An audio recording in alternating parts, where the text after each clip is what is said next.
이진우의 손에 잡히는 경제.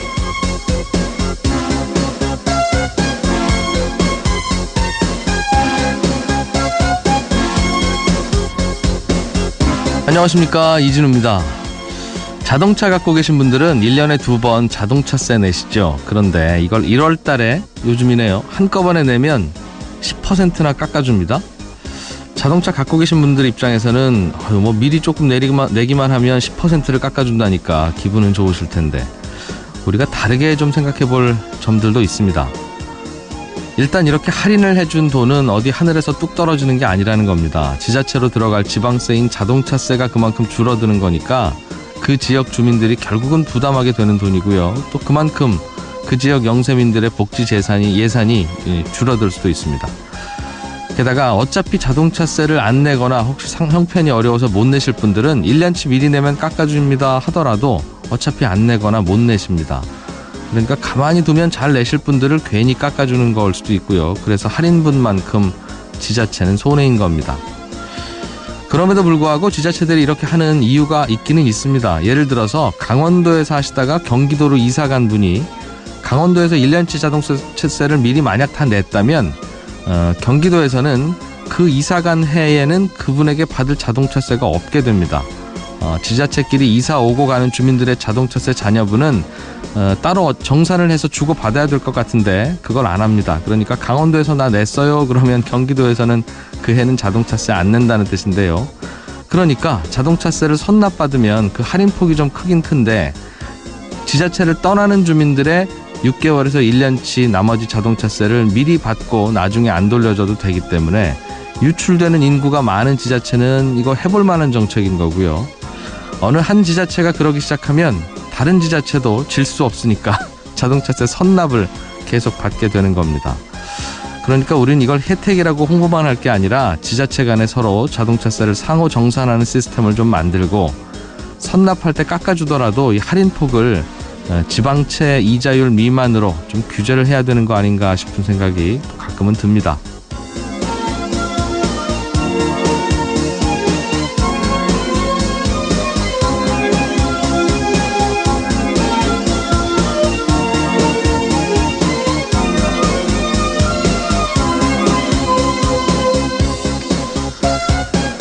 네, 일요일입니다. 오늘은 평창 동계올림픽과 관련한 마케팅 이야기, 그중에서도 매복 마케팅이라고 업계에서 불리는 MBC 마케팅에 대해서 알아보겠습니다.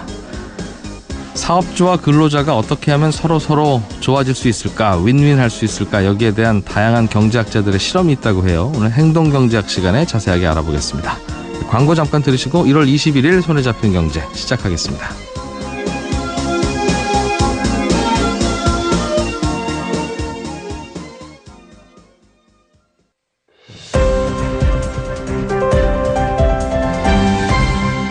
이진우의 손에 잡히는 경제.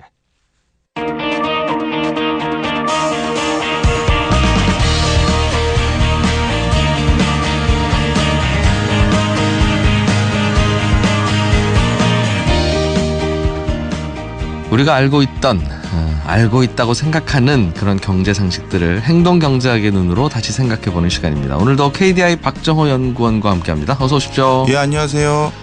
자, 오늘은 또 어떤 재미있는 이야기를 해주실까? 경제학이 이렇게 재미있기가 쉽지 않은데 박정호 전문연구원의 2부에서 나오기만 하면 재밌어요. 그래서 진짜 경제학 얘기 맞아요? 뭐 이러는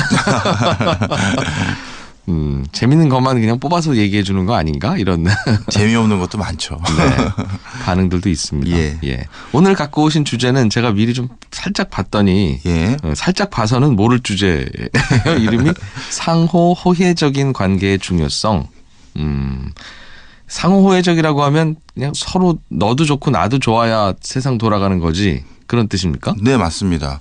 방송 전에 어려운 말이라서 쉬운 말이 뭘까 PD님께 여쭤봤더니 누이 좋고 매부 좋고 표현을 말씀해 주시더라고요. 아, 그렇죠. 딱 그런 표현이 적합한 것 같아요. 누구 하나만 좋고 누구 하나는 안 좋은 관계는 지속이 안 된다 이거죠. 네, 그렇습니다. 그런데 이제 상호 호혜적인 관계라는 게 사실 우리가 일견 제로섬 게임이라고 보여지는 것에서도 과연 적용될까 궁금했던 거예요. 대표적으로 예. 우리가 고용 관계도 제로섬 게임이라고 볼 수도 있거든요. 그렇지. 내가 월급 받는 만큼 일 더 많이 하면 사장님만 좋은 거고. 그렇죠. 월급 줬는데 그만큼 일 안 하면 그건 직원만 좋은 거고. 그렇죠. 네. 예, 그런 이제 이 어떻게 보면 제로섬 게임이 이제 우리 일상생활에서 많은데 과연 그런 곳에서도 무엇인가 누군가가 먼저 손을 내밀고 양보를 하면 상대방도 거기에 어떻게 보면 부응하는 형태로 기브앤테이크 같은 형태가 일어날까 이걸 들여다본 거죠. 서로 좋을 건데 그럼 네. 참 아름다운 세상 될 텐데. 그렇죠. 아, 진짜 아름다울 수 있는가? 네, 그걸 한번 들여다본 겁니다. 실험을 했겠네요. 네, 많은 실험을 했죠. 네. 먼저 버클리 대학교의 경제학과 교수인 조지 에켈로프가요. 실제 급여 상황을 보고 이런 상호 호혜적인 관계가 어떤 영향을 미치는지를 먼저 살펴봤는데요. 사실 우리가 고용계약이라는 것은 어떻게 보면 성문화로 딱 내가 얼마만큼 주면 네가 얼마만큼 꼭 일해야 된다. 이렇게 딱 무자를 쓰듯이 자를 수 있는 내용이 별로 아니잖아요. 네, 그렇죠. 그 사람이 얼마나 열심히 일하는지 면밀히 확인하기가 쉽지 않으니까요. 그리고 내가 정말 얼마만큼 월급을 받는 게 적정한지도 사실 다 자의적인 판단이 좀 있긴 있어요. 대개는 일하는 사람은 나는 항상 월급을 적게 받는다고 생각하고 예. 일을 시키고 월급 주는 사람은 내가 너무 많이 준다고 생각하고. 네, 그렇습니다. 그럼에도 불구하고 일단 고용주들에게 당신들은 직원들에게 얼마를 주는 게 적합해 보입니까라고 했었을 때 네. 원래는 얼마를 줘야 되는데 나는 그거보다 실제 더 주고 있다 아니면 더 줄 의향이 있다라고 답변을 하는 사람들이 많았고요. 네. 반대로 그러니까 고용주가 더 많이 줬다 또는 많이 줄 의사가 있음을 확인한 근로자들. 네. 네. 근로자들도 고용주의 그런 반응을 실제 인지한 사람들이잖아요. 그런 사람들도 자신이 투여한 노력에 비해서 더 많이 일할 의사를 나름대로 밝힌 그런 결과들이 있었습니다. 그래서 이 당시에 초기에 이런 연구들을 바탕으로 진짜 서로 윈윈하는 고용 구조가 가능한 게 아닐까라는 막연한 생각을 일단 가졌었어요. 네. 그런데 사실 우리가 이 실제 고용 상황이라는 것은요. 단순히 급여가 많고 적은 것뿐만 아니라 여러 가지 요인들 때문에 일을 더할 요소들이 좀 있잖아요. 예를 들어서 직급을 올려주는 나중을 보고 열심히 일할 수도 있고 네. 그다음에 내가 여기에서는 급여가 작지만 경력을 쌓아서 이직을 하면서 큰 돈을 벌겠다. 그래서 지금은 네. 적게 받고 열심히 일할 수도 있고. 네, 그런 요인들이 많잖아요. 네. 그래서 이 조지 에켈로프는 실제 상황을 가지고 그런 의사를 사용했지만 이게 정말 어떻게 보면 호혜적인 관계인 건지 아니면 또 다른 형태의 자기 이익을 도모하는 건지를 좀 확인해 볼 필요가 있어서 네. 그래서 이후에 학자들이 아주 정교한 실험들을 좀 해봤습니다. 야, 이걸 실험으로 알 수 있어요. 예, 나름대로 그래서 여러 가지 방편들을 모색을 했더라고요. 네. 하나씩 설명 좀 드려볼까요? 네. 예, 먼저 오스트리아 경제학자인 에른스트 페어라는 학자가 고안한 실험이 하나 있는데요. 이 실험에서는 어떻게 했냐면 실험 참가자들을 둘로 나눠요. 한쪽은 고용주 역할을 담당하고요. 네. 한쪽은 근로자 역할을 담당합니다. 그래서 먼저 근로자 역할을 담당하는 사람들에게는요. 니네들이 제공받을 수 있는 일자리 개수보다 또 다른 근로자들이 더 많다라는 일단 그런 내용을 알려줘요. 그 얘기는 무슨 얘기냐면 경쟁이 치열하다. 그렇죠. 너 말고 또 채용될 수 있는 사람은 얼마든지 있어라는 상황을 일단 인지시켜 주고요. 예. 그다음에 첫 번째로 이제 고용주에게는 뭘 알려주냐 하면 네가 근로자들에게 줄 수 있는 최저임금은 어느 정도 선입니다. 네. 그게 최저임금이고 그 이상을 주든지 말든지 그건 네 마음대로 정하면 된다. 요 최저임금은 지켜라라고 얘기를 하죠. 지금 우리 현실이랑 아주 비슷하네요. 그렇죠. 그러니까 네. 그걸 이제 짜주는 거죠. 그다음에 일단 고용 계약이 형성되고 나면 별도의 성과급이나 능률급제라든가 이런 적용은 안 되고 초기에 네가 주기로 한 그 급여가 끝이다. 이런 걸로 또 하나 알려줘요. 네. 자, 그래서 실제 우리 고용 상황과 똑같이 고용주가 근로자를 먼저 선택을 한 다음에 그 사람에게 당신에게 얼마 주겠습니다라고 계약서를 쓰고요. 그걸 보고 근로자는 거기에 맞춰서 일을 하면 되는데 네. 근데 이건 실험에서 실제 일을 시킬 수는 없잖아요. 예. 그래서 어떻게 했느냐. 그 고용주가 제안한 내용을 보고요. 근로자 역할을 담당한 사람은 자신이 투여할 노동의 강도, 노력 정도를 숫자로 표기하게 했습니다. 그래서 0부터 1이 있는데요. 네. 0은 나는 하나의 별도의 노력을 들일 생각이 없습니다. 라는 거고 1은 나는 내가 할 수 있는 최선의 노력을 다해서 그 일을 정말 성실성의껏 해주겠다라는 거예요. 그러니까 0부터 1 사이에 뭐 0.7도 있고 0.5도 있고 그렇게 되겠죠. 자, 이렇게 했었을 때 먼저 두 사람의 인터뷰가 끝나고 고용주는 여기서 하나 더 있어요. 네. 이거는 일회성 그 일자리예요. 그러니까 여기서 승진을 할 요인도 없고 다시 이 기회를 또 가질 기회도 없어요. 하루 일당이구나. 그렇죠. 정말 일용직인 거죠. 두 번 다시 이런 기회는 없는 거예요. 그런데 일자리는 딱 정해져 있고 내가 들어가면 이 사람 얼마 주는 걸로 정해져 있고 네. 내가 오전 내내 열심히 일한다고 오후에 더 주지도 않고 그렇죠. 다시 볼 일 없고. 네, 다시 볼 일 없고요. 야, 그러면 저는 놀죠. 그래서 네. 진짜 일반적으로 우리가 그렇게 생각하기 쉽잖아요. 근데 그런 게 진짜 그렇게 노는지 네. 그런 걸 확인해 보고 싶었던 실험인 거예요. 그래요? 놀지 않는 분들도 있다는 거였어요? 결과가 어떻게 나왔어요? 결과가 궁금하네. 일단 예. 먼저 고용주 역할을 하는 사람들의 반응도 좀 의외였습니다. 원래 최저임금을 줘도 되거든요. 그렇죠, 그렇죠. 네. 네. 어차피 이 사람이 다시 볼 일 없고. 네, 다시 볼 일 없고 내가 조금 더 돈을 많이 준다고 해서 더 많이 열심히 일할 유인이 구조적으로 없잖아요. 그리고 그분 아니면 네.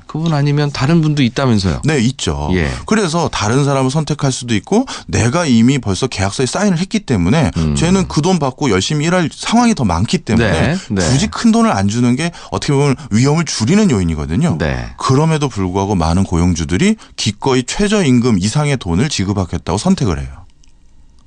이거 그 실험이니까 그냥 숫자로 적을 수 있어서 적은 거 아니에요? 그 이후에 또 다른 실험들 제가 보여드릴 거예요. 근데 네. 일단 그랬고요. 예. 그다음에 근로자들 역시도 그 최저임금 이상의 어떤 금액이 제한받고 나서 본인들은 아싸 돈 많이 받았네 하고 나는 노력 강도는 0이야 이렇게 해도 예. 되는데 네. 그렇지가 않더라는 거예요. 0을 선택한 사람은 별로 없고요. 나름대로 1과 0 사이에 나름대로 난 추가적인 노력을 더 가하겠다라고 선택한 사람들이 생각보다 많더라는 겁니다. 그래서 상호 호혜적인 인간들의 관계에 대해서 이런 초기 연구들이 실행된 바가 있는데요. 정말 이 연구가 정말 이 연구 자체에 대해서 의구심을 가진 사람들이 많잖아요. 지금 이진우 작가님도 그럼요. 기자님도 그렇고. 그렇죠. 당연히 이건 그냥 숫자로 하는 거니까. 그렇죠. 사실 남의 돈 쓰는 거니까요. 맞습니다. 뭐 더 주지 뭐까지 거 뭐 이렇게 생각할 수도 있고. 사실 저도 이 논문이나 이 저널들을 보고 나서 네. 이거 실험에 문제가 많네 생각을 많이 했었어요. 예. 그런데 이걸 저만 그런 생각을 가진 게 아니에요. 그래서 이거를 좀 더 정교하고 좀 더 실제적인 상황에 부합하는 형태로 만들어서 다시 비슷한 실험을 계속 다른 연구진들이 해보는 거예요. 직원들한테 급여를 조금 더 주면 네. 집에 가서 아들이 치킨 시켜달라고 할 때 치킨 못 시켜주는 그런 상황으로 만들어야 내일 가서 이거 월급 깎아야 되겠는데 이렇게 현실적으로. 그래서 네. 이러한 실험 내용에 의구심을 가졌던 또 다른 연구팀에서는요. 이번에 어떻게 했냐면 자기네 학교 학생들을 대상으로 학내 아르바이트 일자리들 네. 이걸 가지고 실험을 해봤어요. 대표적으로 학교에서 제공하는 일자리 중에서 도서관에 도서 목록 정리하는 아르바이트가 있고요. 네. 그다음에 또 한 가지는 리서치 센터에 여러 가지 연구할 때 모금 활동 그러니까 연구 모금을 좀 바라는 네네. 그런 활동하는 아르바이트 건이 2개가 있는데 이 2가지 모두 6시간 정도 일하는 아르바이트였고요. 네. 그다음에 해당 학교의 학생들에게는 통상적으로 이 아르바이트를 할 때 이 도서관 업무는 시간당 $12를 줬고요. 모금 업무는 시간당 $10를 줬습니다. 이러한 것들이 통상적으로 그 바닥에선 다 알려진 네. 시간당 페이예요. 네. 그래서 학생들에게 이렇게 알려져 있는 이 상황에서 그리고 이거는 이거 잘한다고 뭐 박사학위 빨리 주는 것도 아니고 학점 많이 주는 것도 아니니까요. 정말 일회성 일자리거든요. 실제로 한다 이거죠. 근데 그 일을. 네. 네. 그래서 이런 일을 실제 하고 있었던 이 일을 가지고 실험을 했는데요. 네. 어떻게 했느냐. 그룹을 둘로 나눴어요. 한쪽 그룹은 원래 다 알고 있는 급여인 시간당 $12, 시간당 $10. 그 도서관 업무는 $12였고 모금 업무는 $10였으니까 네. 그 통상적인 급여를 그대로 준다라고 얘기를 했고요. 또 한쪽 그룹은 어떻게 했냐면 이 사람들이 일하러 딱 왔을 때 의외로 여기 시간당 $12로 알고 오셨죠? 사실 여기는 $20입니다. 우와. 사실 여기는 $15입니다. 이렇게 예상치 않게 돈을 더 준다고 얘기를 해본 거예요. 그랬더니 학생들이 $12 아니었어요? $10 아니었어요? 했는데 아닙니다. 오늘부터는 더 드릴 거예요. 이렇게 얘기를 한 거예요. 그러고 나서 양쪽 그룹이 내가 기분이 다 좋아요.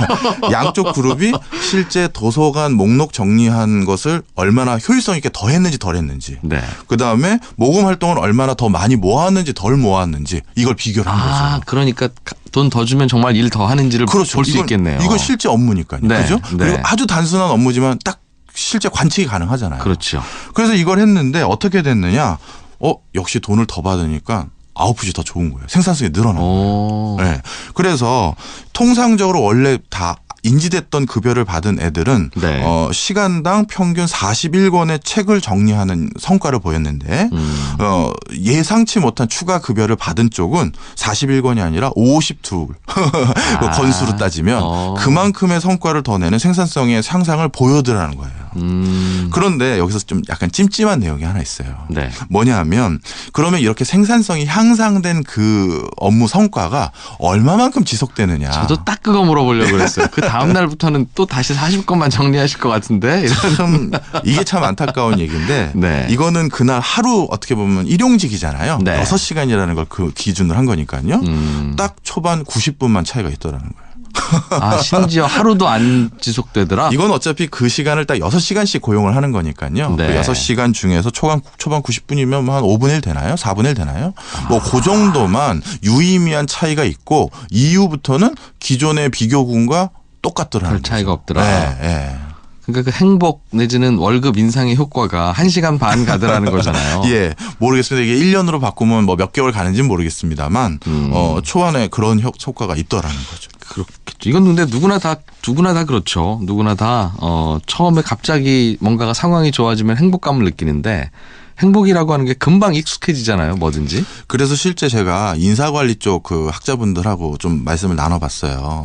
아니 내가 이런 연구 결과들을 많이 봤는데 그럼에도 불구하고 어떻게 보면 나름대로 파격적인 성과급, 초과급여 이런 것들이 의미가 있냐 그랬더니 근로자들은 파격적인 성과급을 정례화해 버리잖아요. 네. 그럼 그것은 당연히 자기가 받아야 될 것을 생각한대요. 네. 그래서 그 효과가 또 없어진다는 거예요. 그래서 굉장히 불규칙하고 네. 굉장히 의외적으로 그리고 형태도 달리하는 형태로 무엇인가를 지속적으로 자극을 줘야지만 그 효과가 유지되는 것이 예를 들어서 우리 연말에는 당연히 보너스 받아야 된다고 생각하잖아요. 안 나오면 화나죠. 그렇죠. 그런 것들이 이거 왜 당연히 이 정도 나와야 되는 거 아니야? 그런 걸로는 추가적인 과업의 성취 아니면 생산성 향상 기대할 수가 없다. 이런 얘기를 하더라고요. 고용주 입장에서는 그거 헛돈 쓰는 거다 이 말이네요. 네, 그렇습니다. 진짜 의외성과 그다음에 비정형화된 그러니까 예측하지 못하는 형태로 줘야지만 효과성이 높아지더라는 얘기를 좀 해주시더라고요. 그러니까 돈을 얼마나 주는 게 문제가 아니라 네. 얼마나 기대 안 했을 때 주느냐가 더 중요하다는 거네요. 그렇죠. 예. 그래서 사실 그럼에도 불구하고 우리가 여러 가지 흔히 말하는 복리후생 제도라든가 급여 체계라든가 이런 것들이 잘 된 회사들의 당연히 좀 우수한 직원들이 많이 가잖아요. 그래서 이러한 회사들 중에서 가장 세계적으로 손꼽히는 회사가 우리 통계 패키지 만드는 SAS라고 사스 만드는 회사죠. 네, 네. 예. 이게 전 세계적으로 많은 사람들이 일하고 싶은 직장이거든요. 복리후생이 좋아서. 네. 그래서 미국의 MBA 졸업생들에게 가장 가고 싶은 회사가 어디냐 그러면 사스를 꼽아요. 네. 그래서 이 사스의 설립자인 짐 굿나잇이라는 친구에게 누군가 네. 물어봤어요. 너는 네가 번 돈의 어마어마한 부분을 직원들 복리후생에 진짜 쓰고 때로는 가만히 들여다봤더니 직원들이 달라고 하지 않는 것들도 네가 막 제공을 해주는데 심지어 뭐 무료 커피라든가 구내 식당은 최고급 레스토랑으로 만들고 피트니스 센터, 보육센터 또는 알레르기 직원들 중에서 알레르기를 좀 걸리는 애들을 보고 알레르기 예방 센터를 만들기도 하고 정말 별의별 걸 다 한다는 거예요. 그런데 너 이게 진짜 너 이득이 된다고 생각하니라고 물어본 거예요. 그런데 이제 우리 외부에서 보기에는 사스가 이렇게 그 복리후생을 많이 하면 회사에서 퇴근하지 말고 계속 일하라는 의미겠지 이렇게 생각을 하는데 집에 가서 운동하지 말고 예. 회사에서 운동해. 그렇죠. 그리고 나서 일 좀 더 하고 가. 맞습니다. 그런데 이 사스는 복리후생은 이렇게 파격적으로 하면서 주당 근무 시간 35시간을 철저히 지키게 또 유도를 하고 있어요. 야근 같은 거 웬만하면 하지 말게 하고 있고요. 그러니까 이게 도대체 너한테 무슨 이득이 되니? 라고 물어본 거예요. 그런데 사스의 관계자들의 대답이 뭐였냐면 우린 바보가 아니다. 그렇죠. 예. 우리가 이렇게 줌으로 인해서 추가적으로 근로자들도 나름대로의 생산성과 창의력과 이런 것들을 발휘해서 우리 회사에 충분히 기여하고 있음이 면밀히 확인됐기 때문에 우리도 이런 나름의 지출을 하고 있다. 라고 굉장히 자신감 있게 답변을 하더라고요. 궁금하네요. 그러니까 헬스클럽 처음에 만들어주면 야 우리 회사 좋네 라고 느끼지만 이틀 만에 그건 당연한 것이고. 그렇죠. 뭐 예를 들면 뭐 금요일 오후는 안 엽니다. 그럼 왜 안 여냐고 저거 이걸 뭐 이런 회사가 다 있어 이렇게 생각하게 될 것 같은데 나라면. 그래서 이제 그런 어떻게 보면 생산성이라는 게 특히 이렇게 어떻게 보면 하이브랜드 일하는 지식 기반 회사들은 우리가 참 숫자로 확인하기 어렵잖아요. 그렇죠. 직원들이 자발적으로 열심히 일해주지 않으면 네. 이건 답이 없죠. 네, 예. 뭐 도대체 확인할 수가 없는 예. 거거든요. 그나마 그래서 수치상으로 우리가 볼 수 있는 게 뭘까 봤더니 이 IT 쪽은 특별히 이직률이 높은데 우리 사스는 이야 정말 이직률이 가장 낮더라고요. 아, 다른 회사 평균 이직률이 20% 되거든요. 근데 사스만 4%예요. 그러니까 여기는 무엇인가 일을 연속적으로 수행하다가 엔지니어가 갑자기 다른 데로 떠나가서 일이 네. 단절되거나 이런 일들은 적어도 안 일어난다라는 건 적어도 확인이 되더라고요. 예. 약간 불만이긴 해요, 사실은. 그렇더라도 그건 제 생각엔 다른 회사 가면 그래도 헬스클럽 없는데, 그래도 그냥 여기 있지 뭐. 근데 별로 행복하진 않네? 뭐 이런 느낌으로 다니진 않을까요? 사실 저도 그런 행복이나 이런 걸 찾아보고 참 싶었는데 이런 건 참 논란의 여지가 있어서 예. 그래서 이제 호혜적인 부분을 이렇게 고용관계에서 찾아보는 내용도 있는데 네. 우리가 가장 인간의 호혜적인 거 아니면 선의의 내용이 뭐냐면 기부활동이잖아요. 그렇죠. 이 예. 기부활동에서도 서로 어떻게 보면 기부앤테이크 주고받는 것들의 모습이 어떤 작용을 할까 궁금했었어요. 근데 이거에 대해서도 역시 경제학자들이 하나의 재미있는 실험을 했더라고요. 예. 독일의 경제학자인 아민 포크는 본인 스스로가 국제 모금단체에서 일을 하고 계셨어요. 그런 과정에서 본인이 어떻게 하면 좀 더 모금을 잘할 수 있을까? 많이 할 수 있을까? 예, 많이 할 수 있을까? 이것을 좀 확인하는 차원에서 상호 호혜적인 관계를 한번 설정해 본 거예요. 내용은 뭐였냐면요. 이 사람이 모금하는 내용은 방글라데시 어린이들에게 구호활동하는 자금을 모으는 내용인데 네. 주요 대상자들은 이 사람 근무하던 곳이 그 당시 스위스 쥐리히였어요. 네. 쥐리히 시민들을 대상으로 이제 모금 활동을 하는데요. 어떻게 했느냐? 기존의 방식은 그냥 저 기부금 좀 주십시오 하고 끝내는 거예요. 네. 그러면 이제 그분이 기부금을 주면 그걸로 활동하는 건데 그렇게 자기가 기부금을 요청하는 분들이 10,000명이었는데 네. 그중에 3분의 1은 그냥 기부금을 요청하는 게 하나 했고요. 나머지 3분의 2는 다시 둘로 나눠서 네. 한쪽은 기부금을 요청할 때 그 방글라데시 어린이들이 손으로 한 엽서 있잖아요. 엽서를 한 장 준 그룹이 하나 있고 엽서를 4장 준 그룹으로 나눈 거예요. 그러니까 엽서 안 주고 기부 요청한데 엽서 한 장 주고 요청한데 4장 주고 요청한데 나눈 거죠. 어떻게 됐을 것 같으세요?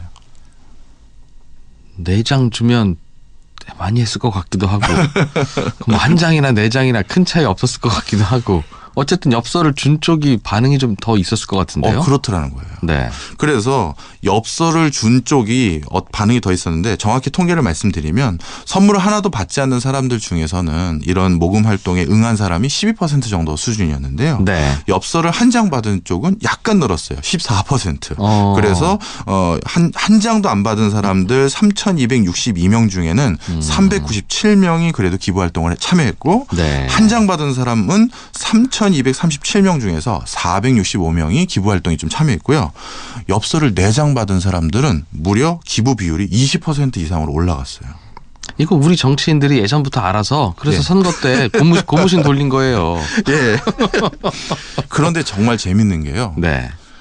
기부 활동을 일단 수락을 한 사람에게 나중에 엽서를 보냈어요.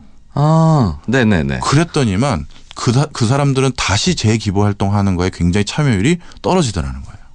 그러니까 이건 무슨 의미냐면 선거 끝나고는 고무신 안 줘. 그래서 역시 처음에 기부를 했더니 그다음 나중에 네. 그 대가로 뭘 받으면 자신의 선의가 오히려 훼손되는 거예요. 네.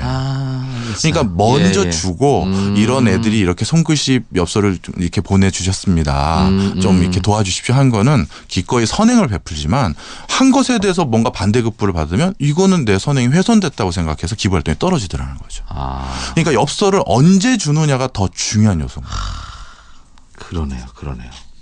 야, 그럼 이거 우리 이 사회생활에서도 인간관계에서도 뭔가 도움을 받았을 때 우리는 감사하다는 표현을 하기도 하고 네. 나는 또 어떻게 갚아야 되지라면서 비슷한 선물을 또 준비하기도 하고 하는데 후자 쪽에 비슷한 금액과 비슷한 정도의 선물을 갖다 주는 게 꼭 좋은 효과는 아니라는 뜻이네요. 그럴 수도 있을 겁니다. 진짜 상대방은 선의로 했는데 네. 거기에 대해서 약간 금전적으로 좀 굉장히 묵직하게 뭐가 오면 이걸 내 선행을 이렇게 받아들이나 이렇게 생각할 수 있을 것 같아요. 그렇군요.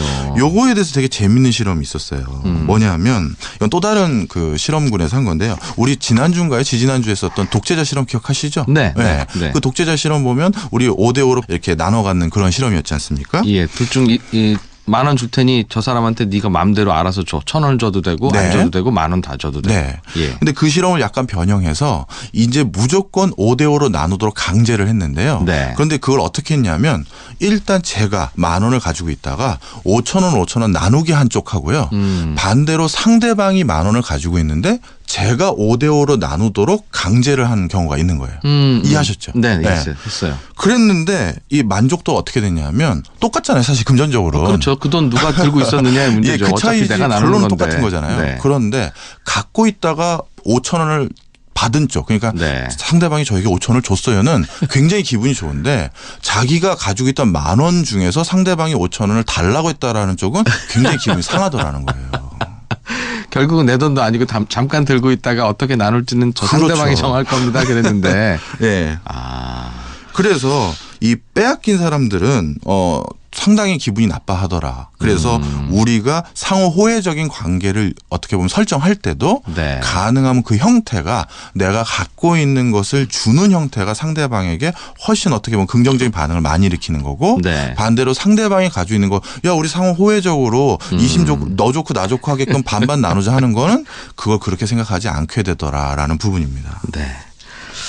오늘 KDI 박정호 전문연구원과 함께 상호 호혜적인 행동들이 어떻게 관계에서 중요함을 갖는지 또 어떤 효과를 갖는지 쭉 살펴봤습니다. 인간의 본성에 대해서 다시 한 번 더 생각하게 하는 그런 말씀들이었어요. 고맙습니다. 잘 들었습니다. 예, 감사합니다.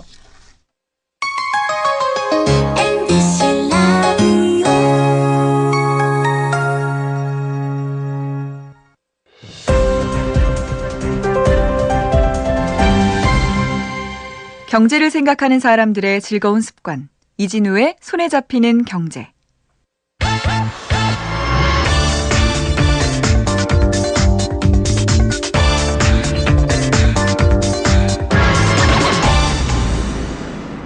스포츠 속에 숨어있는 재미있는 경제 이야기 들어봅니다. 스포노믹스 오늘도 이종훈 스포츠 평론가와 함께 하겠습니다. 스튜디오에 나와 계십니다. 어서 오십시오. 안녕하십니까.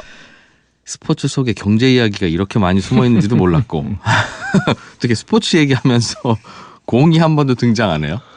그렇기도 그러게요. 하고. 저도 공이 등장하지 않는 스포츠 이야기를 참 스포노맥스에서만 하는 것 같아요. 오늘은 어떤 주제입니까?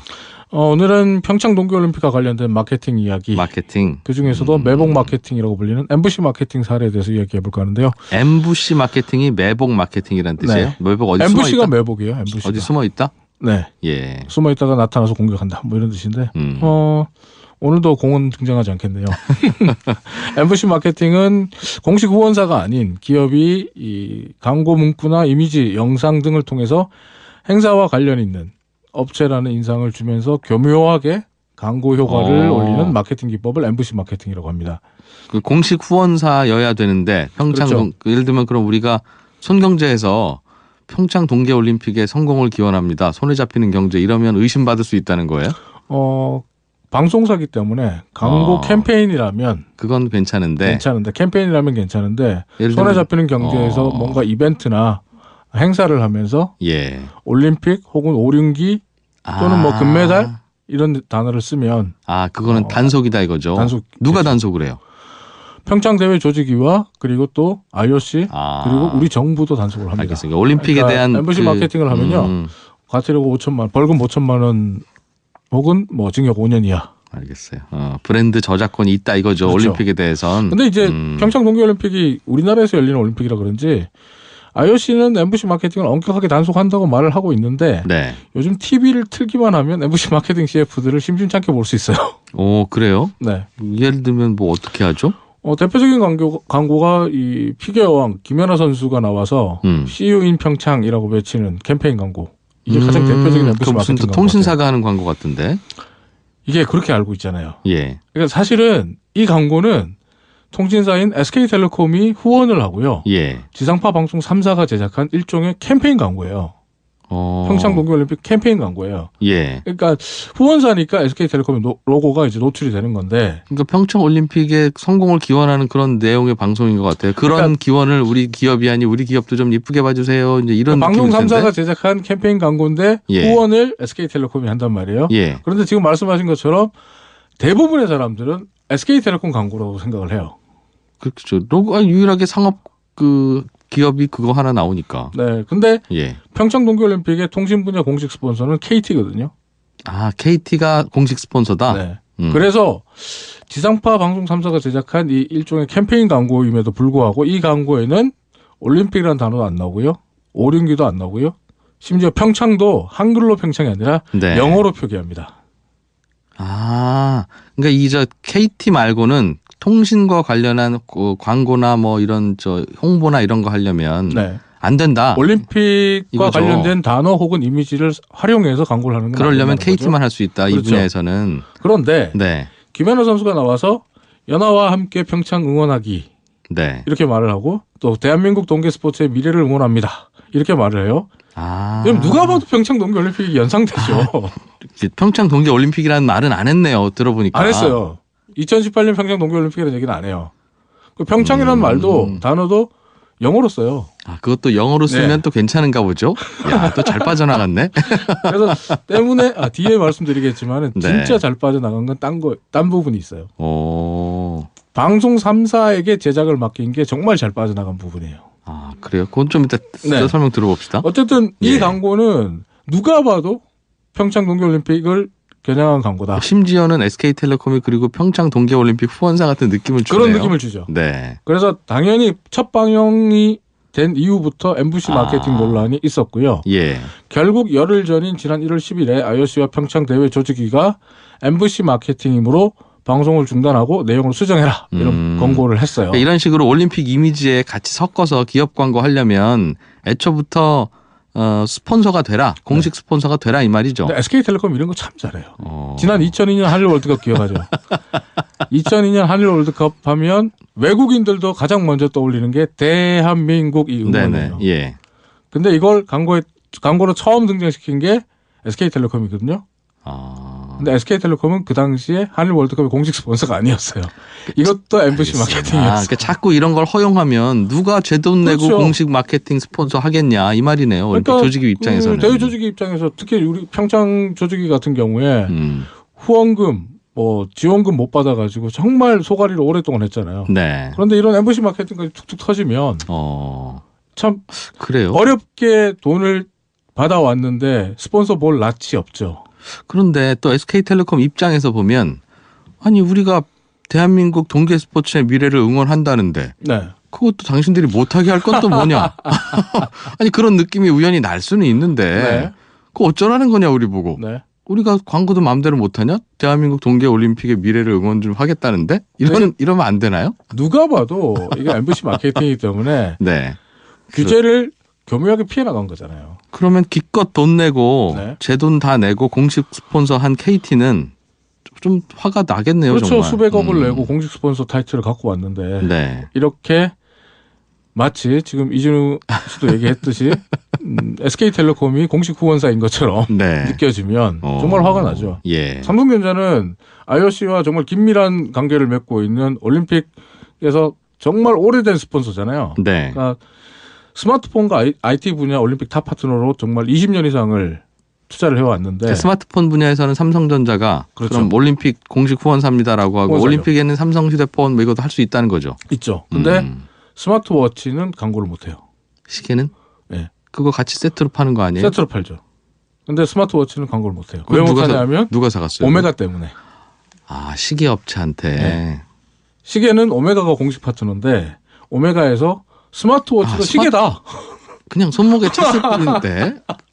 그러니까 스마트워치도 시계다 이렇게 나온 거예요. 아, 뭐 그럴 수도 있겠죠. 경쟁 제품이니까 네. 사실은 그 손목에다 차면 스마트워치 차면 오메가 시계는 또 안 찰 거 아니겠습니까? 그래서 IOC가 이를 받아들였고 삼성은 스마트워치 광고를 못하는 거죠.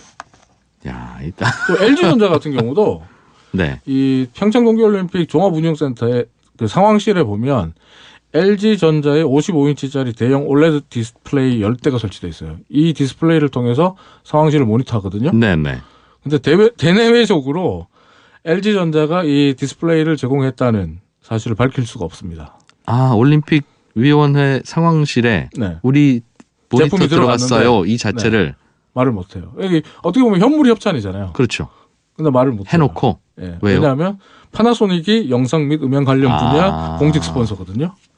그러니까 파나소닉 제품이 아닌 상황에서 뭐 LG나 삼성 제품이 올림픽과 관련돼서 들어가는 건 안 돼요. 예. 그래도 그 작년에 열풍을 불러일으켰던 평창 롱패딩. 네. 평창 롱패딩의 제작업체가 이제 신성통상이라는 이 중소기업인데 네. IOC와 대조직위로부터 주의와 권고 명령을 받았거든요. 왜요? 그 뭐냐면 공식 스폰서는 아니에요. 그렇겠죠. 공식 파트너가 롯데고 예. 롯데가 신성통상에게 제작 하청을 준 거거든요. 예. 근데 이제 평창 롱패딩이 워낙 그 열풍으로 불다 보니까 크게 네. 다가오다 보니까 아주 유명해지고 또 주가도 많이 올랐잖아요. 그러면서 네. 우리가 만든 이 그러면서 패딩이 착한 패딩, 뭐 착한 롱패딩 이런 얘기하면서 언론 인터뷰에서 평창 올림픽 공식 롱패딩이라는 문구. 사실 평창 동계올림픽 공식 롱패딩은 맞아요. 맞겠죠. 그게 그래서 결국 롯데가 근데 이건 공급한 롯데가 건데. 써야 되는 거지. 신성통상이 쓰면 안 된다는 거예요. 그럼 왜냐하면 롱패딩의 또 이 의류 분야는 노스페이스가 공식 스폰서거든요. 그래서 이제 신성통상 역시 평창 롱패딩을 만들고 제공했음에도 불구하고 네. 올림픽이라는 단어, 평창 동계올림픽이라는 단어를 못 씁니다. 이건 거기 노스페이스에다 해달라고 하지 이 패딩도. 그게 롯데 그래서 그런 질문이 나갔어요. 네네. 롯데 측에 공식 스폰서인 노스페이스가 있는데 왜 당신들이 만들었냐. 왜 신성통상에 하청을 줬냐. 예. 라고 했을 때 그때 이제 얘기 나왔던 게 롯데 측에서 얘기는 가격이 노스페이스가 너무 비싸다. 그렇겠다. 그게 공식 스폰서인 그 네. 브랜드하고 네. 그 선수단이랑 안에서 입을 옷하고는 또 다른 거니까. 그죠? 그리고 이게 일종의 기념품처럼 제작된 한정 판매했잖아요. 한정 제작돼서 나온 거잖아요. 네. 그러다 보니까 신성통상이 줬는데 이게 뜻하지 않게 정말 열풍이라는 얘기가 나올 정도로 데이트를 치면서 그렇겠네요. 이런 논란까지 나왔던 거죠. KT가 공식 스폰서라고 해서 선수단 중에 누가 SKT 가입자이면 안 되는 건 아니니까. 그건 아니죠. 패딩도 그런 개념이네요. 그렇죠. 알겠어요. 이게 골치 아프군요. 그리고 그 MBC 마케팅을 하는 글로벌 기업들 같은 경우에 네. 정말 교묘하게 하거든요. 대표적인 게 나이키예요. 나이키 나이키는 같은 공식 경우는 스폰서가 아니에요? 최근에 이제 미국 대표팀의 공식 스폰서로 들어가면서 예. 이제 그 IOC와 조금 관계가 좋아졌는데 예전에 올림픽 때는 아디다스나 리복이 공식 스폰서인데 나이키가 옆에서 MBC 마케팅으로 재미를 톡톡히 봤거든요. 그 대표적인 게 92년 바르셀로나 하계 올림픽인데 그 당시에 미국의 이제 마이클 조던과 매직 존슨 등이 총출동하는 드림팀, 농구 드림팀이 첫 출격을 해서 어마어마한 인기를 끌었잖아요. 네. 근데 그 당시에 미국 대표팀의 공식 스폰서가 리복이었어요. 네. 리복이었는데 마이클 조던과 찰스 바클리 등 몇몇 슈퍼스타들, 스카디 피핀이나 몇몇 슈퍼스타들은 나이키랑 계약이 돼 있었어요. 그 선수들 그래서 모아서 올림픽 분위기 냈구나. 이 선수들은 사적인 자리에서 나이키를 입는 건 물론이고, 네. 그리고 그 시상식에서 금메달 수여를 할 때 그때 리복 로고를 가리려고 성조기로 이렇게 어깨를 감쌉니다. 그래서 감싸는 그게 패션이 거예요? 아니고요. 그게 야. 교묘한 마케팅 수법이에요. 그 나이키에서 가려달라고 한 건가요? 그 의혹이 있죠. 아. 공식적으로 얘기는 나오지 않지만. 선수들한테는 공식적으로 네. 왜 가렸어? 그럼 아니 성조기로 가린 게 왜? 그렇죠. 이런. 뭐 애국심을 표현한 거다. 뭐 이런 식으로 이제 넘어가는데 리복은 열받죠. 리복은 그 선수들한테 돈 넣은 게 아니고 네. 리복은 위원회에 넣었을 뿐이고 그렇죠. 그 선수들한테 그러니까 돈 준 건 나이키니까. IOC랑 뭐 미국 올림픽위원회에 화가 나지만 또 어떻게 할 수도 없고. 야, 이런 일이 자꾸 벌어지면 한번 소송을 걸어서 제대로 받아내면 이런 짓 잘 안 할 것 같은데 올림픽위원회 입장에서는. 근데 그게 쉽지가 않아요. MBC 마케팅이 날이 갈수록 진화해서 이제 방법이 너무 교묘해요. 대표적인 게 앞에서 말한 SK텔레콤 MBC 마케팅 광고를 예로 들어서 판사도 설명드릴게요. 고민되겠어요. 예. 그러니까 또 KT가 SKT를 상대로 소송을 걸기도 어렵고 IOC도 이건 소송 걸기가 상당히 어려워요.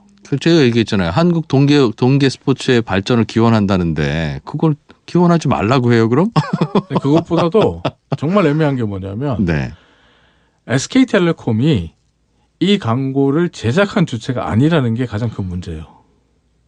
그 무슨 말이에요? SK텔레콤은 앞에서 말씀드렸죠. 후원을 했다고. 제작은 지상파 3사가 했다고. MBC, KBS, SBS 3사가 그럼 SK텔레콤한테 자꾸 뭐라고 하면 우리는 몰라. 방송국에서 돈 달라서 줬을 뿐이야 이 말이에요? 우리는 후원사야. 이 캠페인을 후원한 거야. 그러니까 좋은 뜻이어서. 한 쿠션 또 먹었군요. 그렇죠. 제작사는 방송사야. 제작한 쪽에다가 얘기해. 이렇게 나오는 거예요. 그럼 우리는 KT와 충돌되지 않은 기업이에요. 그러겠네. MBC나 KBS나 이런 방송사들은. 근데 더 문제는 방송사는 IOC와 중계권 계약을 맺잖아요. 네.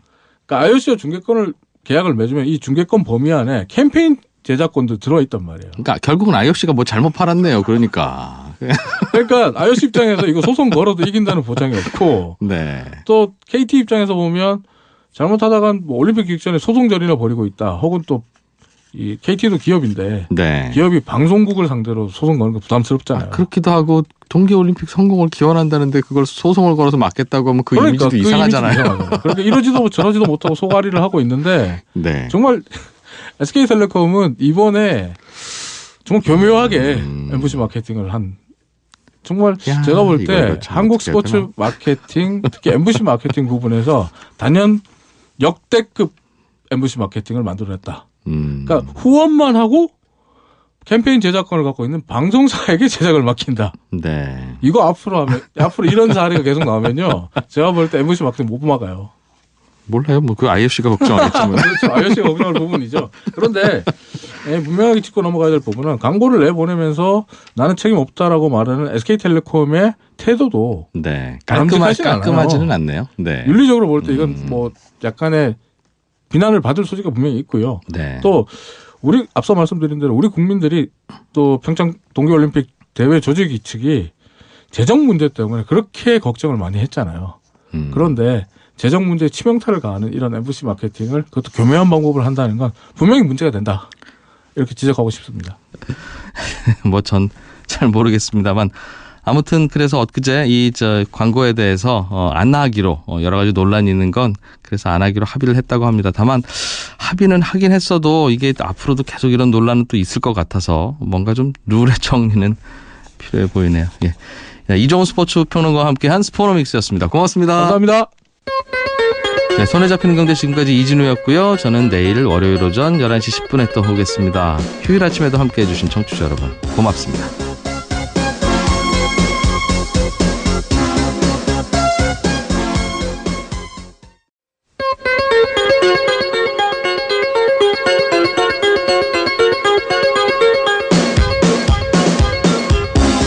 이진우의 손에 잡히는 경제.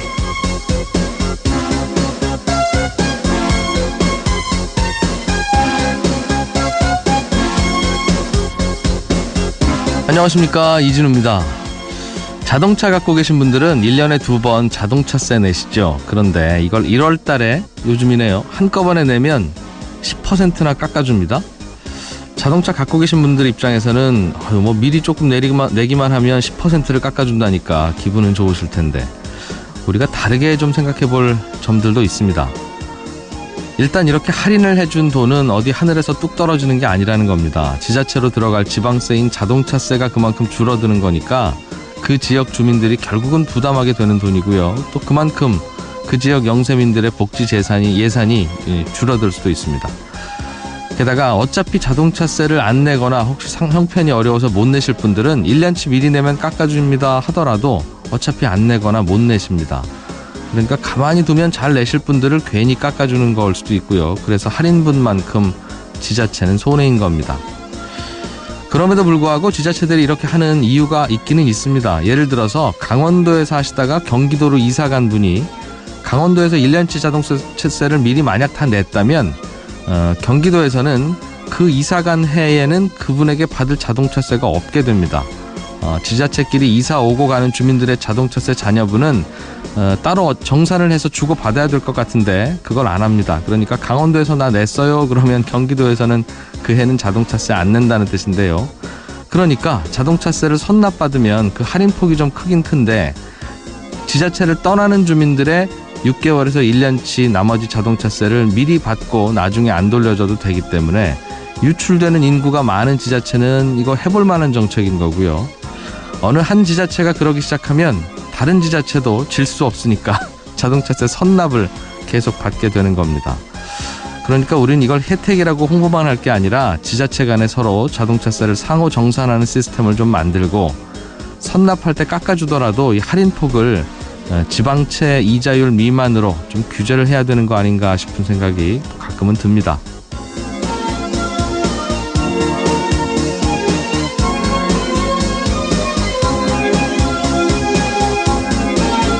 실험 참가자들을 둘로 나눠요.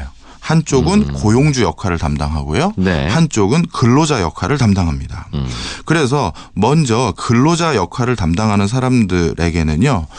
진짜 니네들이 제공받을 수 있는 일자리 개수보다 또 다른 근로자들이 더 많다라는 일단 그런 내용을 알려줘요. 그 얘기는 무슨 얘기냐면 경쟁이 치열하다. 그렇죠. 너 말고 또 채용될 수 있는 사람은 얼마든지 있어라는 상황을 일단 인지시켜 주고요. 예.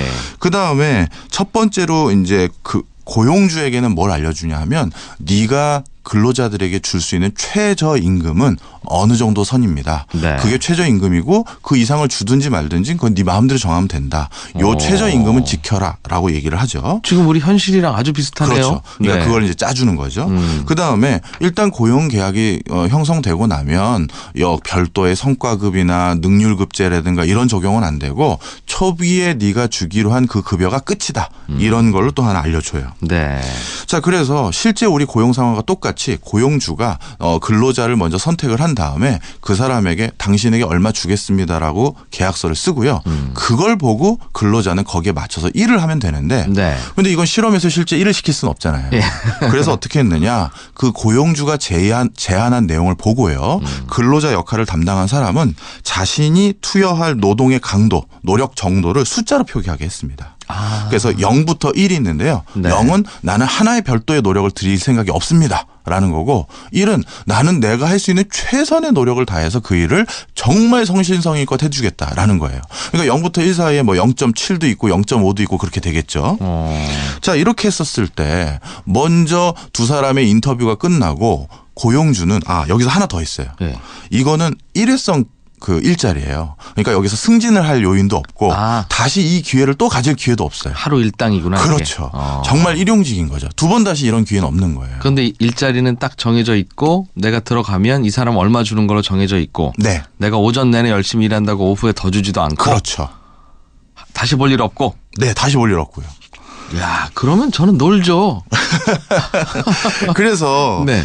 진짜 일반적으로 우리가 그렇게 생각하기 쉽잖아요. 근데 그런 게 진짜 그렇게 노는지 네. 그런 걸 확인해 보고 싶었던 실험인 거예요. 그래요? 놀지 않는 분들도 있다는 거였어요?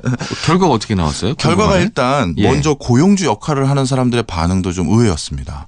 원래 최저임금을 줘도 되거든요. 그렇죠, 그렇죠. 네. 네. 어차피 이 사람이 다시 볼 일 없고. 네,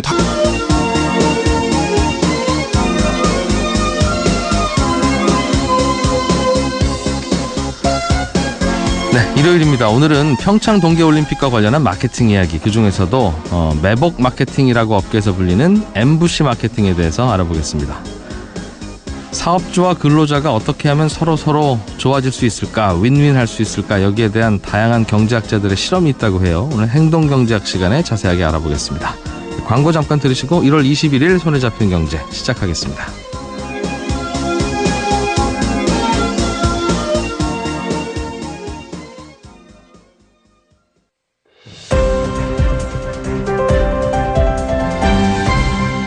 이진우의 손에 잡히는 경제.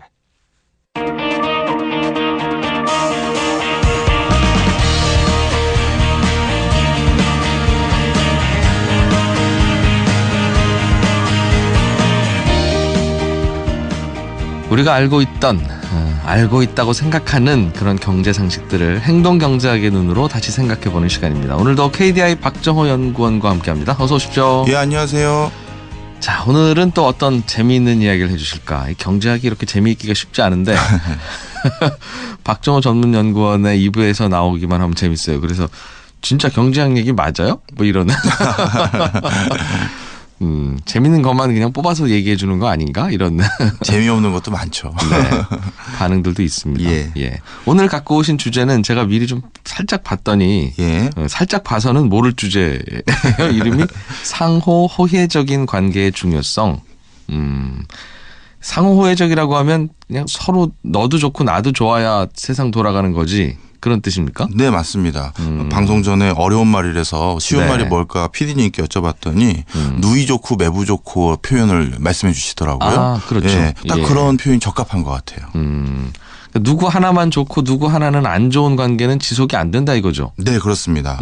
그런데 이제 상호 호혜적인 관계라는 게 사실 우리가 일견 제로섬 게임이라고 보여지는 것에서도 과연 적용될까 궁금했던 거예요. 대표적으로 우리가 고용 관계도 제로섬 게임이라고 볼 수도 있거든요. 그렇지. 내가 월급 받는 만큼 일 더 많이 하면 사장님만 좋은 거고. 그렇죠. 월급 줬는데 그만큼 일 안 하면 그건 직원만 좋은 거고. 그렇죠. 네. 예, 그런 이제 이 어떻게 보면 제로섬 게임이 이제 우리 일상생활에서 많은데 과연 그런 곳에서도 무엇인가 누군가가 먼저 손을 내밀고 양보를 하면 상대방도 거기에 어떻게 보면 부응하는 형태로 기브앤테이크 같은 형태가 일어날까 이걸 들여다본 거죠. 서로 좋을 건데 그럼 네. 참 아름다운 세상 될 텐데. 그렇죠. 아, 진짜 아름다울 수 있는가? 네, 그걸 한번 들여다본 겁니다. 실험을 했겠네요. 네, 많은 실험을 했죠. 네. 먼저 버클리 대학교의 경제학과 교수인 조지 에켈로프가요. 실제 급여 상황을 보고 이런 상호 호혜적인 관계가 어떤 영향을 미치는지를 먼저 살펴봤는데요. 사실 우리가 고용계약이라는 것은 어떻게 보면 성문화로 딱 내가 얼마만큼 주면 네가 얼마만큼 꼭 일해야 된다. 이렇게 딱 무자를 쓰듯이 자를 수 있는 내용이 별로 아니잖아요. 네, 그렇죠. 그 사람이 얼마나 열심히 일하는지 면밀히 확인하기가 쉽지 않으니까요. 그리고 내가 정말 얼마만큼 월급을 받는 게 적정한지도 사실 다 자의적인 판단이 좀 있긴 있어요. 대개는 일하는 사람은 나는 항상 월급을 적게 받는다고 생각하고 예. 일을 시키고 월급 주는 사람은 내가 너무 많이 준다고 생각하고. 네, 그렇습니다. 그럼에도 불구하고 일단 고용주들에게 당신들은 직원들에게 얼마를 주는 게 적합해 보입니까라고 했었을 때 네. 원래는 얼마를 줘야 되는데 나는 그거보다 실제 더 주고 있다 아니면 더 줄 의향이 있다라고 답변을 하는 사람들이 많았고요. 네. 반대로 그러니까 고용주가 더 많이 줬다 또는 많이 줄 의사가 있음을 확인한 근로자들. 네. 네. 근로자들도 고용주의 그런 반응을 실제 인지한 사람들이잖아요. 그런 사람들도 자신이 투여한 노력에 비해서 더 많이 일할 의사를 나름대로 밝힌 그런 결과들이 있었습니다. 그래서 이 당시에 초기에 이런 연구들을 바탕으로 진짜 서로 윈윈하는 고용 구조가 가능한 게 아닐까라는 막연한 생각을 일단 가졌었어요. 네. 그런데 사실 우리가 이 실제 고용 상황이라는 것은요. 단순히 급여가 많고 적은 것뿐만 아니라 여러 가지 요인들 때문에 일을 더 할 요소들이 좀 있잖아요. 예를 들어서 직급을 올려주는 나중을 보고 열심히 일할 수도 있고 네. 그다음에 내가 여기에서는 급여가 작지만 경력을 쌓아서 이직을 하면서 큰 돈을 벌겠다. 그래서 지금은 네. 적게 받고 열심히 일할 수도 있고. 네, 그런 요인들이 많잖아요. 네. 그래서 이 조지 에켈로프는 실제 상황을 가지고 그런 의사를 사용했지만 이게 정말 어떻게 보면 호혜적인 관계인 건지 아니면 또 다른 형태의 자기 이익을 도모하는 건지를 좀 확인해 볼 필요가 있어서 네. 그래서 이후에 학자들이 아주 정교한 실험들을 좀 해봤습니다. 야, 이걸 실험으로 알 수 있어요. 예, 나름대로 그래서 여러 가지 방편들을 모색을 했더라고요. 네. 하나씩 설명 좀 드려볼까요? 네. 예, 먼저 오스트리아 경제학자인 에른스트 페어라는 학자가 고안한 실험이 하나 있는데요. 이 실험에서는 어떻게 했냐면 다시 볼 일 없고 내가 조금 더 돈을 많이 준다고 해서 더 많이 열심히 일할 유인이 구조적으로 없잖아요. 그리고 그분 아니면 네. 다른 분도 있다면서요. 네, 있죠. 예. 그래서 다른 사람을 선택할 수도 있고 내가 이미 벌써 계약서에 사인을 했기 때문에 쟤는 그 돈 받고 열심히 일할 상황이 더 많기 때문에 네. 굳이 큰 돈을 안 주는 게 어떻게 보면 위험을 줄이는 요인이거든요. 네. 그럼에도 불구하고 많은 고용주들이 기꺼이 최저임금 이상의 돈을 지급하겠다고 선택을 해요.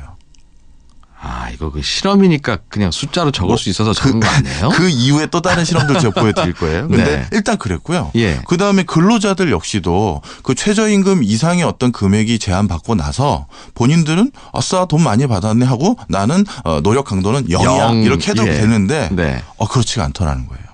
0을 선택한 사람은 별로 없고요. 나름대로 1과 0 사이에 나름대로 나는 추가적인 노력을 더 가하겠다라고 선택한 사람들이 생각보다 많더라는 겁니다. 그래서 상호 호혜적인 인간들의 관계에 대해서 이런 초기 연구들이 실행된 바가 있는데요. 정말 이 연구가 정말 이 연구 자체에 대해서 의구심을 가진 사람들이 많잖아요. 지금 이진우 작가님도 그럼요. 기자님도 그렇고. 그렇죠. 당연히 이건 그냥 숫자로 하는 거니까. 그렇죠. 사실 남의 돈 쓰는 거니까요. 맞습니다. 뭐 더 주지 뭐까지 거 뭐 이렇게 생각할 수도 있고. 사실 저도 이 논문이나 이 저널들을 보고 나서 네. 이거 실험에 문제가 많네 생각을 많이 했었어요. 예. 그런데 이걸 저만 그런 생각을 가진 게 아니에요. 그래서 이거를 좀 더 정교하고 좀 더 실제적인 상황에 부합하는 형태로 만들어서 다시 비슷한 실험을 계속 다른 연구진들이 그렇지. 해보는 거예요. 직원들한테 급여를 조금 더 주면 네. 집에 가서 아들이 치킨 시켜달라고 할 때 치킨 못 시켜주는 그런 상황으로 만들어야 내일 가서 이거 월급 깎아야 되겠는데 이렇게 현실적으로.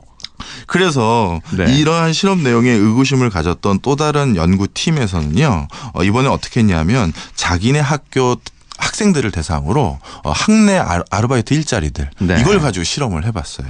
대표적으로 학교에서 제공하는 일자리 중에서 도서관에 도서 목록 정리하는 아르바이트가 있고요. 네. 그다음에 또 한 가지는 리서치 센터에 여러 가지 연구할 때 모금 활동 그러니까 연구 모금을 좀 바라는 네네. 그런 활동하는 아르바이트 건이 2개가 있는데 이 2가지 모두 6시간 정도 일하는 아르바이트였고요. 네. 그다음에 해당 학교의 학생들에게는 통상적으로 이 아르바이트를 할 때 이 도서관 업무는 시간당 $12를 줬고요. 모금 업무는 시간당 $10를 줬습니다. 이러한 것들이 통상적으로 그 바닥에선 다 알려진 네. 시간당 페이예요. 네. 그래서 학생